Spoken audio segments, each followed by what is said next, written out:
भैया, आपकी तबीयत ठीक है? हाँ, मैं ठीक हूँ। कुछ चाहिए? चलती ट्रेन में आप बहुत देर से सीधे बैठे हैं। सही पहचाना, मैं साधना पूजा कर रहा था। ऐसे कोई पूजा करता है? ये असली पूजा है, मन के भीतर के ईश्वर की खोज। मैं तो ईश्वर विश्वर कुछ नहीं मानता, मैं नास्तिक हूँ।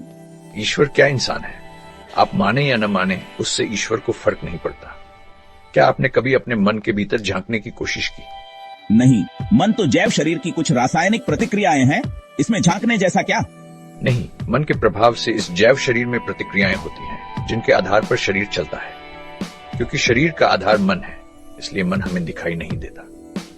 तो मन का अस्तित्व समझने का तरीका क्या है? मन का अस्तित्व उसकी क्षमता से समझा जा सकता है। जैसे शरीर का भार और आयतन होता है, वैसे ही मन का भी होता है। मन शरीर के माध्यम से काम करता है, इसलिए निश्चित समय में मन जितने काम कर पाए वही उसका भार कहे। मान लीजिए, एक व्यक्ति एक किताब पढ़ने में 1 घंटा लेता है, पर दूसरा वही किताब 15 मिनट में समाप्त कर देता है, तो दूसरे का मन अधिक भारी यानी अधिक सक्षम। मन की एकाग्रता ही उसके भार का पैमाना है। उसी तरह मन का आयतन उसके चिंतन की परिधि से मापा जा सकता है। जो व्यापक सोचता है उसका मन भी व्यापक अनंत बनने लगता है, और मनुष्य भी विशाल दृष्टि का होता है। जो केवल छोटे छोटे स्वार्थ सोचता है, उसका मन संकुचित होकर पशुवत हो जाता है। आज समाज में हिंसा, दुराचार, अन्याय, सबका मूल यही संकीर्ण मानसिकता है।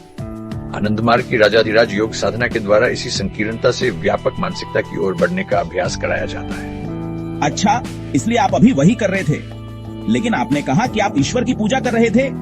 साधना से मन का आयतन बढ़कर अनंत की ओर जाता है। वही अनंत ब्रह्म है, उसी ब्रह्म की साधना हम करते हैं, जो सबका आदि अंत है, जिसमें शिष्ट अशिष्ट सब विद्यमान है। वह किसी खंड रूप में बंधा नहीं है, वह अखंड स्वरूप है। हम पढ़ लिख कर, जान अर्जित कर, विज्ञान, कला, साहित्य, अर्थशास्त्र, संगीत, जो भी साधना करें, बाह्य या खंड रूप से उसी को पाने की चेष्टा होती है। प्रकृति के विविध रूप, ये सभी उसी अनंत ब्रह्म की अभिव्यक्तियां हैं। वह सबके भीतर छिपा है, इसलिए उसे किसी विध्वंस से नहीं पाया जा सकता। तो फिर उसे कैसे पाएं? क्या तुम अपना हाथ काट सकोगे? नहीं, क्योंकि तुम मानते हो यह तुम्हारा हाथ है, तुम्हें प्रिय है। तुम्हारा मैं तुम्हारे शरीर तक सीमित है, पर ब्रह्मा साधक के लिए समस्त विश्व ही प्रिय होता है, क्योंकि वह अपने व्यक्तिक मैं को विश्व मैं में विस्तार देने की साधना करता है। इसलिए वह सबके मंगल में आनंद पाता है और शोषण, पीड़ा, अकुल्यान के विरुद्ध संघर्ष करता है।